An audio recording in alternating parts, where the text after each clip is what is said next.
casting the block up onto the floor, hoisting that up onto the cart, and that being pushed outside and operated and kind of worked on into smaller blocks outside. They'd do the same again, they'd blast another off, that would get lifted onto the cart as well. They tend to work in 3 units, so the youngest, the children, anywhere from sort of 8 through to sort of late teens, their role would have been mopping up and picking up all of the pieces of rocks off the floor and taking them to the outside world.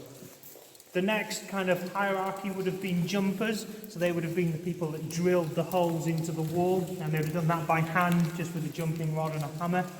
They would have drilled holes into the wall, small blast to get one of these blocks to come away from the wall, and then the next role would have been climbers, and they would have done that same role higher up and into the ceiling space. And they would have done that by, I'll show you a little bit later on, but attaching jumping rods and then climbing up the jumping rods to the ceiling. They would have then hung a chain from the ceiling and just climbed up and down the chain to do the drilling at the top, and that would have been their role, blasting those blocks onto here. So they would have used kind of a winch system with a kind of a sort of A-frame of wood to lift these blocks up and onto the carts there.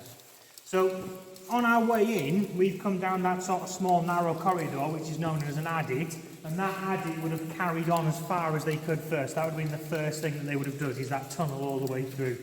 Once they've got to a room or a place that the quality is better for the rock, they then start excavating these chambers out. And because we're in that vertical world here, so that the seam's kind of completely upright, what they do is these dog legs in there. So as we go down here, it'll go to the left and it'll turn to the right, and then we'll do the same again, 2 other 90-degree legs.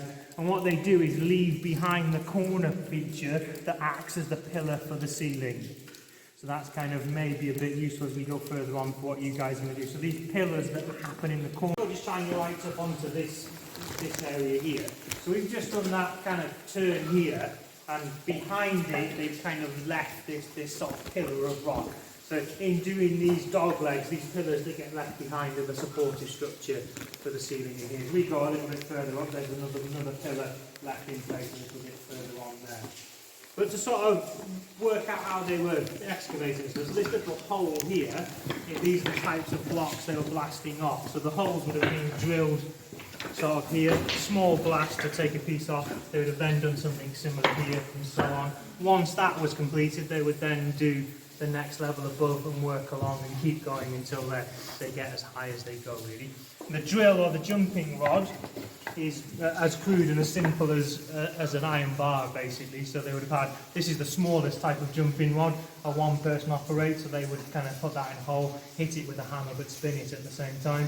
They would have some of these that are maybe 6 foot long with 2 or 3 people spinning it and another person hitting it with a hammer to drill the holes. Once they've got those holes established, they would then pack those holes with black powder and then put a little bit of mud to sort of make the blast directional, and then it would be a small blast to knock that piece of rock off the floor. What happens next is some mines have them portable, so a small kind of frame here they can reach from, and then there would have been a big wooden A-frame in place to lift those blocks up. They could move this where they wanted to sort of create that.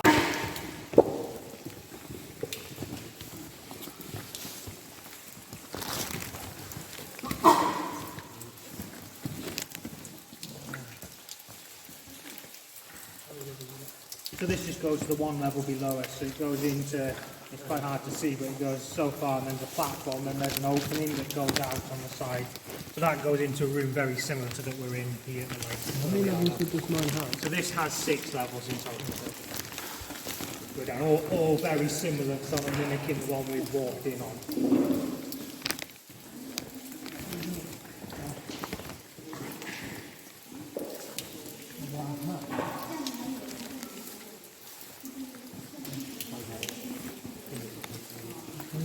So in terms of, in a moment, when you guys are doing your findings and workings, this really, so this part of the mine, that way, there's nothing to fall into or kind of get trapped in.